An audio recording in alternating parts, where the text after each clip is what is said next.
ನೋಡ್ರಿ, ಈ ಭೂಮಿ ಒಳಗೆ ಯಾವ್ದು ಹುಟ್ಟೇತಲ್ಲ, ಈ ಭೂಮಿ ಒಳಗೆ ಯಾವ್ದು ಹುಟ್ಟೇತಲ್ಲ ಅದು ಒಂದು ದಿನ ನಶಿಸಿ ಹೋಗ್ಲೇಬೇಕು. ನೋಡ್ರಿ, ಭಾಳ ಚಲೋ ಬೆಳೆದಿರುವಂಥ ಆಲದ ಮರ ಗಿಡಗಳು ಒಂದು ದಿನ ಕೆಳಗೆ ಉರುಳಿ ಬೀಳೋದ.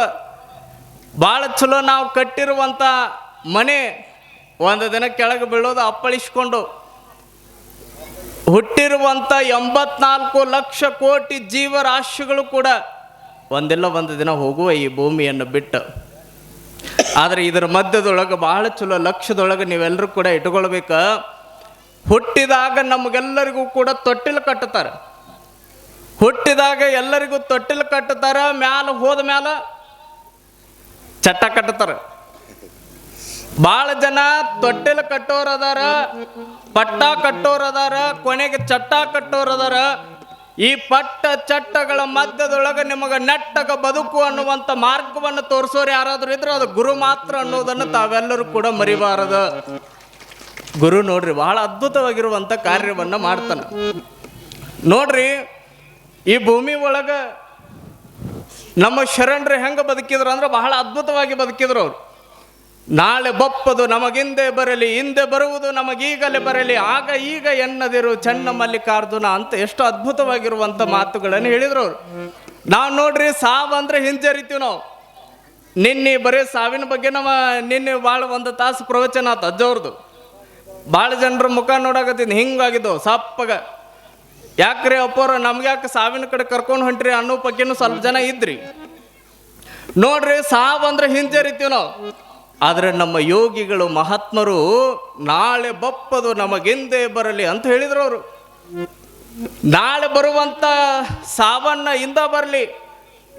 ಆ ಸಾವನ್ನ ಮಹಾನವಮಿ ಅಂತ, ಮಹಾಶಿವರಾತ್ರಿ ಅಂತ ಕರೆದವ್ರು ಯಾರಾದರೂ ಇದ್ರೆ ನಮ್ಮ ಶರಣರು. ನೋಡ್ರಿ, ಎಷ್ಟು ಅದ್ಭುತವಾಗಿರುವಂಥ ಸಂದೇಶವನ್ನು ಶರಣರು ಈ ನಾಡಿಗೆ ಕೊಟ್ಟರು ಅಂದ್ರೆ. ನೋಡ್ರಿ, ಒಬ್ಬ ಯಮ ಮತ್ತು ವಯಸ್ಸಾದ ಮೇಲೆ ಮತ್ತೆ ಯಮ ಬರೋಣ ಅಲ್ರಿ ಮನೆಗೆ. ವಯಸ್ಸಾಯ್ತು ಅಂದ್ರೆ ಮೊದಲು ಬರೋಣ ಯಾರು ಅಂದ್ರೆ ಯಮನ. ಎದಕ್ಕೆ ಬರ್ತಾನ್ರಿ ಅವ? ಭಾಳ ಚಲೋ ನಿನಗೆ ಗಿಫ್ಟ್ ಕೊಡಕ್ಕೆ ಬರ್ತಾನೇನ್ರಿ? ನಿಂದು ಮುಗ್ದತಿ ಭೂಮಿ ಮೇಲೆ ನಡಿ ಅಂತ ಕರ್ಕೊಂಡು ಹೋಗಕ್ಕೆ ಬರ್ತಾನೋ. ಆದ್ರೆ ನೋಡ್ರಿ, ನಾವು ಸಾವು ತಪ್ಪಿಸೋ ಸಲುವಾಗಿ ನಮಗೆ ಕರಿಲಾರ್ದ ಬರುವಂಥವು ಎರಡು ಅದಾವಂತ. ನಾವು ಕರಿಲಾರ್ದ ಬರುವಂಥವು ಎರಡುಗಳು ಯಾವ್ರಿ ಅವು? ಒಂದು ಮುಪ್ಪು, ಇನ್ನೊಂದು ಸಾವು. ಇವೆರಡೂ ನಾವು ಕರಿಲಾರ್ದನ ಬರ್ತಾವ ನೋಡ್ರಿ. ಕರಿಸ್ಕೊಂಡು ಯಾರಿಗಾರ ಬಂದಾವನ್ರಿ? ಭಗವಂತ ನೋಡ್ರಿ ಈ ಭೂಮಿಗೆ ನಮ್ಮನ್ನು ಬಿಟ್ಟ, ಗ್ಯಾರಂಟಿ ಇಲ್ಲ ಅಂದ. ಭಗವಂತ ಈ ಭೂಮಿಗೆ ನಮ್ಮನ್ನು ಇಳಿಸಿದ, ಹಿಂದೊಂದು ಸಿಕ್ಕ ಹೊಡೆದ ನಾವು ಬೆನ್ನ ಮೇಲೆ. ಏನಂತ ಹೊಡೆದನ್ರಿ? ನೋ ಗ್ಯಾರಂಟಿ ನೋ ವಾರಂಟಿ ಅಂತ ಹೊಡೆದನ. ನೋಡ್ರಿ, ಯಾವಾಗ ನಾವೆಲ್ಲರೂ ಕೂಡ ಮುಪ್ಪನ್ನ ಸಾವನ್ನ ತಪ್ಪಿಸ್ಬೇಕು ಅಂತ ಏನೆಲ್ಲ ಮಾಡ್ತೀವಿ. ಸ್ವಲ್ಪ ಕೂದಲೇನ್ರ ಬೆಳ್ಳಗ ಹಾಕತ್ತು ಅಂದ್ರೆ ಅದಕ್ಕೆ ಯಾವುದೋ ಒಂದು ಪೇಂಟ್ ಐತಲ್ರಿ, ಏನಂತಾರೆ ಅದಕ್ಕೆ, ತಂದು ಹಚ್ಚತೀವಿ, ಮತ್ತೆ ಕರ್ಗ ಮಾಡ್ಕೋತೀವಿ, ಮತ್ತೊಂದು 2 ತಿಂಗಳು 3 ತಿಂಗಳು ಆಯ್ತು ಮತ್ತೆ ಬೆಳಗ್ಗೆ ಆಗತ್ತವು. ಮತ್ತೆ ಹಲ್ಲು ಹೋದ್ವು ಅಂದ್ರೆ ಅದಕ್ಕೊಂದು ಏನೋ ಹಾಕ್ತಾರಲ್ರಿ, ಏನು ಹಾಕ್ತಾರಿ? ಹಲ್ಲು ಸೊಟ್ಟ ಹಾಕ್ತೀವಿ. ನೋಡ್ರಿ, ಮುಪ್ಪು ಬಂತಂದ್ರೆ ಅದನ್ನು ತಪ್ಪಿಸಕ್ಕೆ ನೋಡ್ತೀವಿ ನಾವು, ಗಪ್ ಇರ್ಬೇಕಂತಲ್ಲಿ. ಮುಪ್ಪು ಬಂದಾಗ ಗಪ್ ಇರ್ಬೇಕಂತ, ಸಾವು ಬಂದಾಗ ಗಪ್ಪಗೆ ಎದ್ದು ಹೋಗ್ಬೇಕಂತ. ನೋಡ್ರಿ, ಎಷ್ಟು ಅದ್ಭುತವಾಗಿ ಬರೀತಾರ ಅಂದ್ರೆ, ಈ ಮುಪ್ಪು ಮತ್ತು ಸಾವು ಯಾರನ್ನು ಕೇಳಿ ಬರೋದಿಲ್ಲ ಅಂತ ಹೇಳ್ತಾರವ್ರು. ಒಬ್ಬ ಥಿಯೇಟ್ರಿಗೆ ಅಜ್ಜಿ ಮೂವಿ ನೋಡಕ್ಕೆ ಹೋಗಿದ್ಲಂತ. ಮೂವಿ ನೋಡಕ್ಕೆ ಅಜ್ಜಿ ಥಿಯೇಟ್ರಿಗೆ ಹೋಗ್ಯಾಳಂತ. ಆಕೆ ವಯಸ್ಸು ಎಷ್ಟು ಅಂತ ಕೇಳ್ತಾರನ್ರಿ? 88 ವಯಸ್ಸು ರೇಖೆಗೆ. ಕಣ್ಣಿಗೆ ಸ್ಪೆಕ್ಟ್ ಹಾಕೊಂಡಾಳ, ಬಾಯಿಗೆ ಏನೋ ಅಂತ ಹಿಂಗೆ ತಿನ್ಕೋ ಅಂತ ಥಿಯೇಟ್ರಿಗೆ ಹೋಗ್ಯಾಳ್ರಿ ಮೂವಿ ನೋಡಕ್ಕೆ. ಆ ಮೂವಿ ನೋಡುವಂಥ ಸಂದರ್ಭದೊಳಗೆ ಈ ಅರ್ಧಕ್ಕೆ ಒಂದೇನೋ ರೆಸ್ಟಿಗೆ ಬಿಡ್ತಾರೆ ನೋಡ್ರಿ. ರೆಸ್ಟಿಗೆ ಬಿಡ್ತಾರಲ್ರಿ, 1.5 ತಾಸಿಗೇನೋ ರೆಸ್ಟಿಗೆ ಬಿಡ್ತಾರೆ ನೋಡ್ರಿ. ಯಾವಾಗ ಮೂವಿ ನೋಡುವಂಥ ಸಂದರ್ಭದೊಳಗೆ ಆ ರೆಸ್ಟಿಗೆ ಬಿಟ್ಟಿರುವಂಥ ಎಲ್ಲ ಲೈಟ್ಗಳು ಆನ್ ಆಗಿದ್ದು, ಅಜ್ಜಿ ಏನೋ ಕೆಳಗೆ ಹುಡ್ಕಾಕತ್ತಿದ್ಲ ಅಂತ. ಹಿಂಗೆ ಗೊತ್ತಿದ್ಲಲ್ರಿ, ಕೆಳಗೆ ಏನೋ ಹುಡ್ಕಾಕತ್ತಿದ್ಲ ಹಿಂಗೆ ಕೈ ಹಾಕಿ. ಅವಾಗೆಲ್ಲ ಹುಡುಗರು ಹೊರಗೆ ಹೋಗಿದ್ದು. ಒಂದು 10 ನಿಮಿಷ ಆದಮೇಲೆ ಮೂವಿ ಆನ್ ಆಗತ್ತವ ಅಂತ ಬಡ ಒಳಗೆ ಬಂದು. ಒಳಗೆ ಬಂದ ಕೂಡ ನೋಡ್ತಾವ ಅಜ್ಜಿನ. ಅಜ್ಜಿ ಏನೋ ಹುಡ್ಕಾಕತ್ತಾಳ. ಏನರ ಹುಡ್ಕಾಕತ್ತಾಳ ಬಿಡ ಅಂತ ಸುಮ್ ಕೂತು. ಒಂದು 5 ನಿಮಿಷ ಮೂವಿ ಆನ್ ಆತು. ಆನ್ ಆದ್ಮೇಲೆ ಈಕೆ ಸುಮ್ ಕೂಡ್ಬೇಕಿಲ್ರಿ, ಈಕೆ ಹುಡುಕಾಕತ್ತಾಳೆ. ಏ ಸರಿ ಹೋಯಪ್ಪ, ಏ ಸರಿ ಹೋಯಪ್ಪ, ಏ ಸರಿ ಸರಿ, ಏನು ಹುಡುಕಾಕತ್ತಾಳ ಅನ್ನೋದು ಗೊತ್ತಿಲ್ಲ ಅವರಿಗೆ. ಯಾರೋ ಒಬ್ಬ ಹುಡುಗ ಭಾಳ ಮಾನವೀಯತೆ ದೃಷ್ಟಿಯಿಂದ ಕೇಳಿದ, ಅಜ್ಜಿ ಏನು ಹುಡುಕಾಕತ್ತಿ? ನಾವು ಮೂವಿ ನೋಡ್ಬೇಕಾಗಿತ್ತ, ಭಾಳ ಡಿಸ್ಟರ್ಬ್ ಆಗತ್ತೈತಿ, ಏನು ಹುಡುಕಾಕತ್ತಿ ನೀನು? ಏನಿಲ್ಲ, ಅದನ್ನೇನು ಕೇಳ್ತಿ, ಸುಮ್ ಕೂಡು ನೀ ಅಂದ್ಲಕ್ಕಿ. ಪಾಪ ಸುಮ್ ಕೂತ ಏನೋ ಹುಡುಕಾಕತ್ಲ ಅಜ್ಜಿ. ಹಿಂಗ ಹುಡ್ಕೋಂತ ಒಂದು 10 ನಿಮಿಷ ಕಿರಿಕಿರಿ ಆತ್ ನೋಡ್ರಿ ಅವ್ರಿಗೆ. ಮತ್ತು ಮೂವಿ ಒಳಗೆ ಮಗ್ನರಾಗಿರುವಂಥ ಹುಡುಗರು ಮತ್ತು ಏನೋ ಒಂದು ಡಿಸ್ಟರ್ಬ್ ಮಾಡಿದಾಗ ಮತ್ತೆ ಎಷ್ಟು ಸಿಟ್ಟು ಬರಬಾರ್ದ್ರಿ ಅವರಿಗೆ. ಅಜ್ಜಿಗೆ ಬಯಕತ್ರು. ಎಲ್ಲರೂ ಬಂದು ಫೋನ್ ಬ್ಯಾಟ್ರಿ ಹಿಂಗೆ ಟಾರ್ಚ್ ಹಚ್ಕೊಂಡು ಎಲ್ಲ ಕಡೆ ನೋಡಕತ್ರು. ನೋಡುವಂಥ ಸಂದರ್ಭದೊಳಗೆ ಒಂದು 15-20 ನಿಮಿಷ ಆಗಿತ್ತು. ಏನೋ ಒಂದು ಕೈಗೆ ಸಿಕ್ತ, ಅದನ್ನು ಬಾಯಿ ಹಾಕೊಂಡು ಗಪ್ ಕೂತ್ಬಿಟ್ಲಲ್ರಿ. ಯಾವಾಗ ಗಪ್ ಕೂತ್ಲು, ಈ ಹುಡುಗರು ಹುಡ್ಕಾಕತ್ತಿದ್ಲು ಅಲ್ರಿ ಕೆಳಗೆ. ಇವಾಗ ಸಿಟ್ಟು ಬಂತು, ನೆತ್ತಿ BP ಹತ್ತಿವ್ಕು. ಅಜ್ಜಿ ಏನು ಹುಡುಕಾಕತ್ತಾಳ ಅನ್ನೋದು ಗೊತ್ತಿಲ್ಲ, ಆಮೇಲೆ ಏನು ಸಿಕ್ಕೇತ ಅನ್ನೋದು ಗೊತ್ತಿಲ್ಲ. ಸಿಕ್ಕ ಮೇಲೆ ಗಪ್ ಕುಂತಾಳು. ನಮ್ಮನ್ನು ಇಷ್ಟು ಡಿಸ್ಟರ್ಬ್ ಮಾಡ್ಯಾಳ, ಬೈಕು ಅಂತ ಅಲ್ಲೇ ಕುಂತು ಕಡೆನ ಮಗ್ಲಿದ್ದು ಹುಡುಗ ಏನಿದ್ನಲ್ರಿ, ಮಗ್ಲಿದ್ದು ಕುಂತ ಹುಡುಗ ಕೇಳಿದ, ಅಜ್ಜಿ ಮತ್ತು ಇಟ್ಟೋ ತನಕ ಕೆಳಗೆ ಏನೋ ಹುಡುಕಾಕತ್ತಿದ್ದಿ, 10-15 ನಿಮಿಷ ನನಗೆ ಭಾಳ ಡಿಸ್ಟರ್ಬ್ ಮಾಡಿದೆ ಎಲ್ಲರಿಗೆ, ಮತ್ತು ಏನು ಕಳ್ಕೊಂಡಿದ್ದಿ, ನಿನಗೇನು ಸಿಕ್ಕೇತ ಅಂತ ಕೇಳಿದ. ಅವಾಗ ಅಜ್ಜಿ ಏನು ಅನ್ಬೇಕ್ರಿ, ಯಪ್ಪ ಏನಿಲ್ಲ, ನಾನು ಬಾಯಿ ಒಳಗೆ ಚಿಂಗಮ್ ತಿನ್ನಾಕತ್ತಿದ್ದೆ, ಆ ಚಿಂಗಮ್ ಕೆಳಗೆ ಬಿದ್ದಿತ್ತು, ಅದಕ್ಕೆ ಹುಡುಕಾಕತ್ತಿದ್ದೆ ಅಂದ್ಲಕ್ಕೆ. ಎದಕ್ಕೆ ಹುಡುಕಾಕತ್ತಾಳ್ರಿ? ಯಾಕೆ ಚಿಂಗಮ್ ಹುಡುಕಾಕತ್ತಾಳ ನೋಡ್ರಿ. ಅವಾಗ ಅವನಿಗೆ ಸಿಟ್ಟು ಬಂದು ಬೈದ, ಏ ಬದುಕಿದ್ದೈತಲ್ಲ ನನಗೆ, ಬರೀ ಚಿಂಗಮ್ ಸಲುವಾಗಿ ಇಟ್ಟೋ ತನಕ 20 ನಿಮಿಷ ನಮಗೆ ಹಾಳು ಮಾಡಿದೇನ?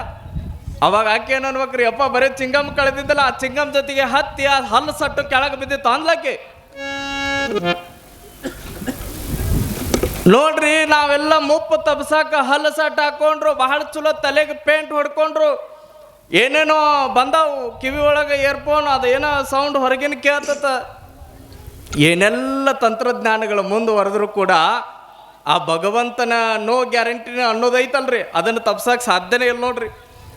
ಒಂದು ಸಲ ಯಮ ಬಂದ ಅಂದ್ರೆ ನಾವೆಲ್ಲರೂ ಕೂಡ ಎದ್ದು ಹೋಗಬೇಕು, ಅವನಿಗೆ ಕನ್ಫ್ಯೂಸ್ ಮಾಡೋಕ್ಕೆ ಸಾಧ್ಯನೇ ಇಲ್ಲ. ಒಬ್ಬ ಜ್ಯೋತಿಷಿಗಾರ ಕಡೆ ಒಬ್ಬ ಕಲೆಗಾರ ಹೋಗಿ ಅವನ ಕಡೆ ಕೈ ಹಿಡಿದು ತೋರಿಸಿದ್ನಂತ.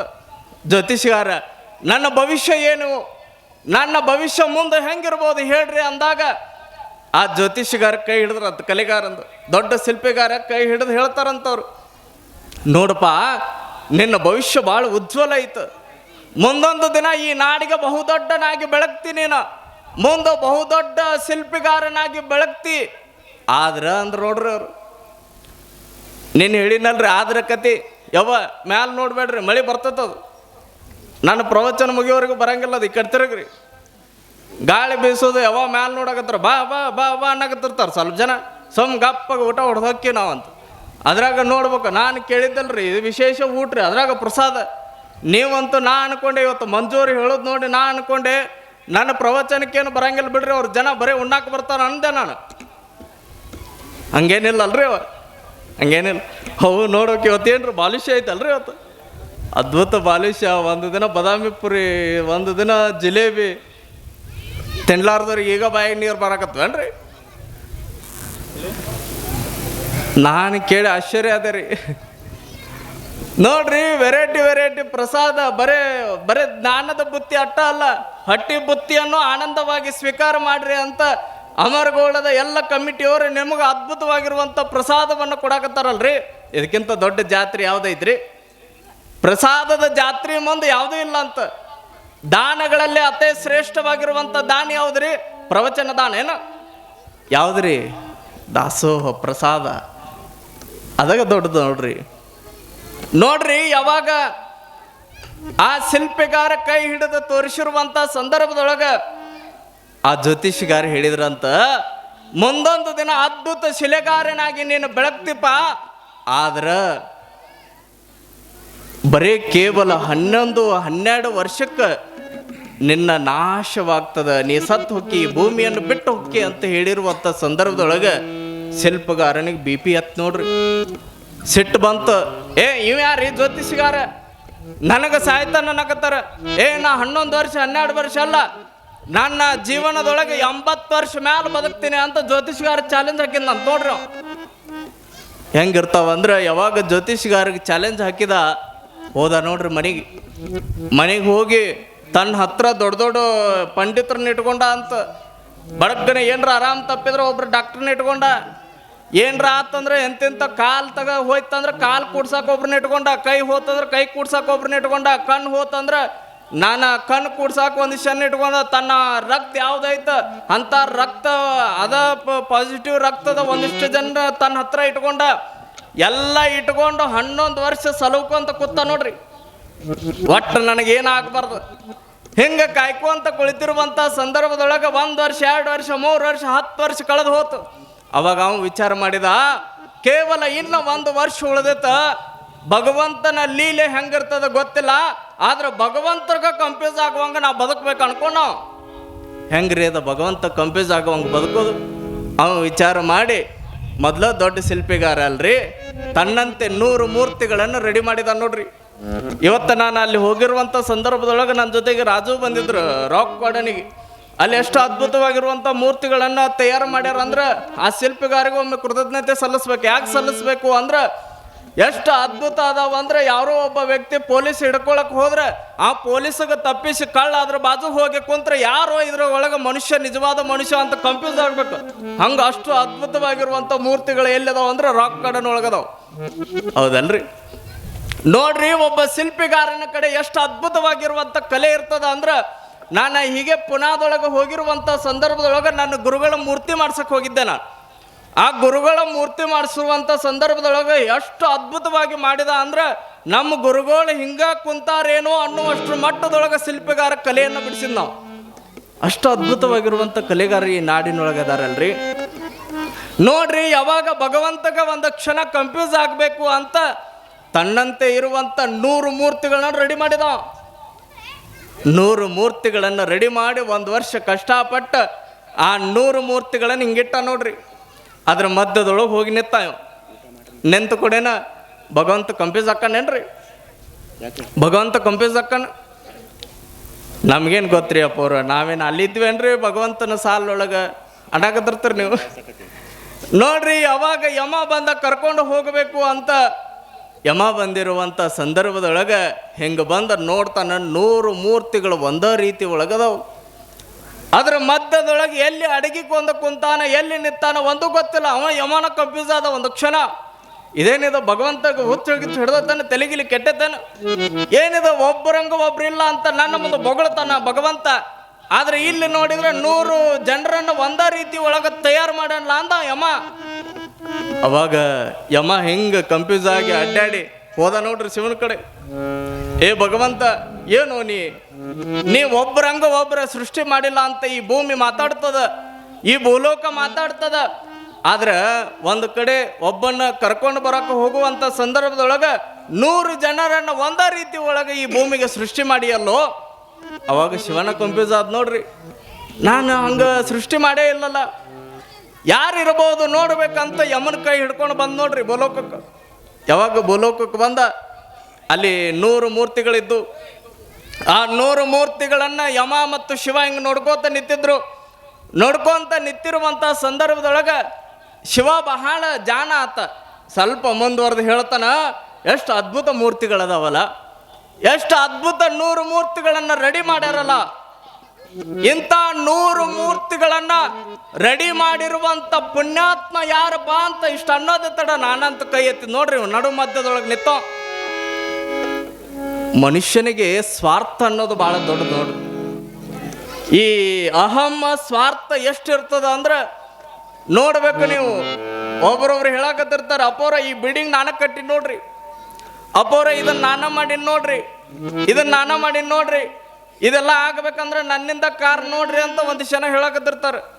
ಉದಾಹರಣೆಗೆ ನೀವು ರಾಜಕಾರಣಿಗಳ ತಕ್ಕೋಬೇಕು, ನೀವು ಹೇಳಕತ್ತಿರ್ತಾರೆ, ಅಪ್ಪವ್ರು ನನ್ನಿಂದ್ರಿ ಇದು ಅವೇನು ಮಾಡ್ಯಾನ ಅನ್ನಕತ್ತಿರ್ತಾರೋ.